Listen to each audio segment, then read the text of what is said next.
திருச்செந்தூர் முருகனின் பெருமைகள் என்ன தெரியுமா?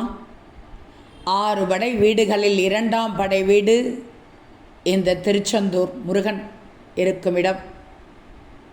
மலைகளுக்கு மத்தியில் கடலோரத்தில் அமைந்துள்ள தனிச்சிறப்பு வாய்ந்த கோயில் திருச்செந்தூர் முருகன் இருக்கும் இடம். சூரபத்மனை வதம் செய்த பிறகு முருகன் இந்த தலத்தில் சிவனுக்கு நன்றி தெரிவித்ததாக கூறப்படுகிறது. பல புராணங்களும் இலக்கியங்களும் இந்த தலத்தின் சிறப்பை குறிப்பிட்டு சொல்லிக்கொண்டே இருக்கிறது. குரு பகவான் முருகனை தரிசிக்க தவம் செய்த தலம் இது. வியர்க்கும் முருகன் சிலை, சுனாமி நேரத்தில் கடல் உள்வாங்கியது போன்ற பல அதிசய நிகழ்வுகள் இங்கு நிகழ்ந்துள்ளன. குழந்தை வரம், குருவருள், வேலைவாய்ப்பு, தோஷ நிவர்த்தி போன்ற பலவற்றுக்காக இங்கு வந்து வழிபடுகிறார்கள். திருச்செந்தூர் முருகன் பெருமை மிகுந்த ஆன்மீக தலம். இது முருகனின் 6 படை வீடுகளில் 2வது.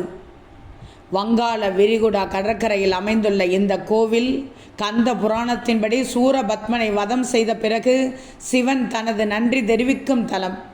இது மலைகளில் அமையாமல் கடற்கரையில் அமைந்துள்ள ஒரே அறுபடை வீடு இது. இங்குள்ள சிலைகளில் வியர்ப்பது போன்ற அதிசயங்களும் நிகழ்வதுண்டு. திருச்செந்தூர் முருகனுக்கான முக்கிய மந்திரங்கள் சரவண பவ, ஓம் ஷண்முகாய நமக, ஓம் முருகனே நமக, ஓம் சரவண பவ ஸ்ரீ முருகனே நமக. கேட்டதை தரும் சக்தி வாய்ந்த மந்திரம் ஓம் சரவண பவ. இது பாதுகாப்பையும் முருகனின் அருளையும் தருகிறது. ஆன்மீக வளர்ச்சியும் ஞானத்தை கொடுக்கும் இந்த ஓம் ஷண்முகாய நமக என்ற மந்திரம், ஓம் முருகனே நமக என்ற மந்திரம் செல்வ வளத்தை அளிக்கும். ஓம் சரவண பவ ஸ்ரீ முருகனே நமக என்ற மந்திரம் அளவில்லாத பாதுகாப்பும் அருளும் கொடுக்கும்.